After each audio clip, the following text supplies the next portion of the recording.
जय माँ काली। जब हमारी आध्यात्मिक जागृति होती है, जिसे हम स्पिरिचुअल अवेकनिंग कहते हैं, तो प्रथम चरण में जब व्यक्ति प्रथम स्टेज पर होता है, प्रथम चरण में होता है, तो उसके जीवन में आंतरिक रूप से और बाहरी रूप से क्या कुछ बदलता है। आज मैं अपना अनुभव आपके साथ साझा कर रही हूँ।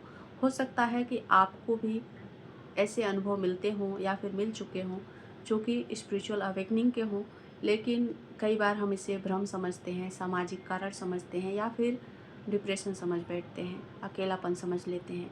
लेकिन असल में ये आध्यात्मिक जागृति होता है जो कि प्रथम चरण में हमारे जीवन में कुछ ऐसे बदलाव होते हैं जिसे हम ईजिली एक्सेप्ट नहीं कर पाते। वही सारी चीज़ें मैं आपको बता रही हूँ। पहले मेरा स्वभाव, मेरा नेचर ऐसा था कि मैं लोगों से बात किए बिना रह नहीं पाती। मेरा एक बहुत ही बड़ा फ्रेंड सर्कल था जिसमें हम रोज़ शाम को उतर कर घंटों तक बैठते, हँसी मज़ाक करते, बातें करते। एक दिन भी ऐसा नहीं होता कि हम आपस में बातें ना किए हों। सोसाइटी में उतरते थे, मतलब नीचे डेस्क पे बैठते थे और खूब हँसी मज़ाक करते थे और यही हमारा जीवन था। धीरे-धीरे समय बीतता गया, बहुत ही अच्छे से सब कुछ चल रहा था, ऐसा कुछ भी नहीं था।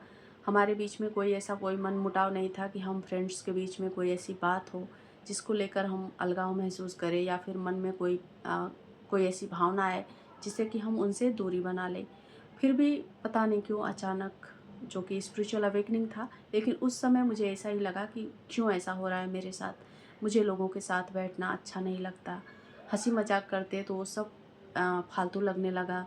पहले हम लोगों की बहुत अच्छे से चुगली कर लेते थे, पर अब वो चुगली मुझे बहुत ही गिल्ट फ़ील कराता था, बहुत ही बुरा लगता था कि कैसे मैं दूसरों की बातें कर रही हूँ। ऐसी, मतलब मेरे अंदर भावना उठने लगी और धीरे-धीरे मैं लोगों से दूरी बनाती। यहाँ तक कि मैं दूरी जैसे बनाने की कोशिश करने लगी, 2-4 दिन में 1 दिन जब मैं उन लोगों के बीच में नहीं बैठी, तो लोग मेरे घर तक आ जाते मुझे बुलाने के लिए कि क्या हो गया, क्यों नहीं आई? फिर मैं मजबूरी में जाती। इस तरह से करते-करते मेरा मन इतना ऊब गया था इन सब चीज़ों से कि मैंने अपने आप को एकदम लॉक कर लिया। नहीं, मुझे नहीं आना है, ऐसा कर दिया, तबीयत का बहाना बना दिया या फिर कई बार मैं अपने डोर को ही ओपन नहीं करती। इतना मुझे खुन्नस हो गया था कि लोगों के बीच में बैठना, बातें करना, क्यों ये सब कुछ करना? ये सब कुछ बुरा है, गलत है। मेरे मन को शांति नहीं मिलती। मैं अकेले बैठे रहती अपने गमलों के पास, पौधे लगाई थी, बस उनको निहारते रहती और मुझे उनमें बहुत सुकून मिलता। यानी कि प्रकृति के साथ बैठकर मुझे बहुत ज़्यादा सुकून मिलता। तो धीरे-धीरे ऐसा हुआ कि फ्रेंड लोग भी, जब 10 बार आएगा कोई भी दरवाजे पर, मैं नहीं जाऊँगी, तो वो लोग ने भी धीरे-धीरे अपना रास्ता बदल लिया, मुझे छोड़ दिया। छोड़ने का मुझे अफ़सोस भी नहीं हो रहा था कि लोग मुझे बुलाने क्यों नहीं आ रहे हैं और ऐसा क्यों हो रहा है मेरे साथ, ये भी मैं जानने की कोशिश नहीं कर रही थी। बस मुझे शांत रहना है, अकेले रहना है, किसी से बात नहीं करना, किसी की चुगली नहीं करना, बस मैं यही चाहती थी। और धीरे-धीरे मैं भक्ति की वीडियोज़ देखने लगी। अचानक से मेरे सामने, मतलब उससे पहले तो मैं खाना-पीना, सिलाई करना, होम डेकोर का जो वीडियोज़ थे उसमें देखती थी, डांस का वीडियो सबसे ज़्यादा देखती थी क्योंकि मुझे डांस करना बहुत पसंद था। संगीत, इन सब का ही वीडियोज़ देखती थी। पर जैसे ही मेरा ये सामाजिक बदलाव हुआ, जैसे मैं लोगों से दूरी बना ली, वैसे ही मेरे वैसे ही मेरे मोबाइल पे, यूट्यूब पे, फेसबुक पे आध्यात्मिक वीडियो आने लगी और बहुत सारी चीज़ें उससे मुझे पता चली और उससे मैंने जाना कि ये सब कुछ मेरे साथ क्यों हो रहा है। और हर सवाल का जवाब या तो मुझे वीडियो में मिल जाता या फिर मेरे अंतर्मन में आता या फिर स्वप्न के माध्यम से मुझे चीज़ें समझ में आने लगी। माँ काली की भक्ति तो मैं बचपन से करती थी, माँ काली की मूर्ति, माँ काली की फ़ोटो सब कुछ मेरे पास थी, उनके मंत्र भी करती थी।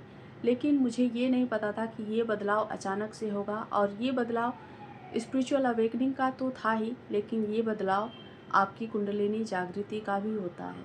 कुंडलिनी जब जागृत होने की अवस्था में होती है तो भी ऐसे बदलाव देखने को मिलते हैं। आप लोगों से एकदम दूर हो जाओगे। जिन रिश्तों में आप इतने क्लोज़ थे, आपको बहुत अच्छा लगता था, सुकून मिलता था, घंटों बातें करते थे, अब वो रिश्ते काटने को दौड़ेंगे या फिर उनमें ऐसी कोई कमी नज़र आने लगेगी जो आप ईज़िली एक्सेप्ट नहीं कर पाओगे। आपको लगेगा कि ये आपके आध्यात्मिक मार्ग में बाधा बन रहे हैं। और जब मैंने ये सब कुछ जान लिया कि ये स्पिरिचुअल अवेकनिंग का प्रथम चरण है, तब मैंने अपने जो स्वप्न थे, अपने जो अनुभव थे, मेरे अंतर्ज्ञान से जो बातें मुझे पता चलती थी, उन पर रिसर्च करना शुरू किया और तब मुझे सब कुछ क्लियर हो गया कि ये मेरे साथ क्यों हो रहा है। ये कोई डिप्रेशन नहीं था, कोई अकेलापन नहीं था। अकेलापन तो था ही नहीं, क्योंकि मेरा फ्रेंड सर्कल इतना बड़ा था कि अकेले होने का कोई सवाल ही नहीं था। मुझे मेरी माँ ने, मतलब माँ काली ने मुझे अकेला किया ताकि मैं उनको अच्छे से जानूँ। समाज को तो मैंने बहुत जान लिया, बहुत जी लिया। अब मुझे माँ काली को जानना था। माँ काली की नॉर्मल पूजा भक्ति करने से कुछ नहीं होता।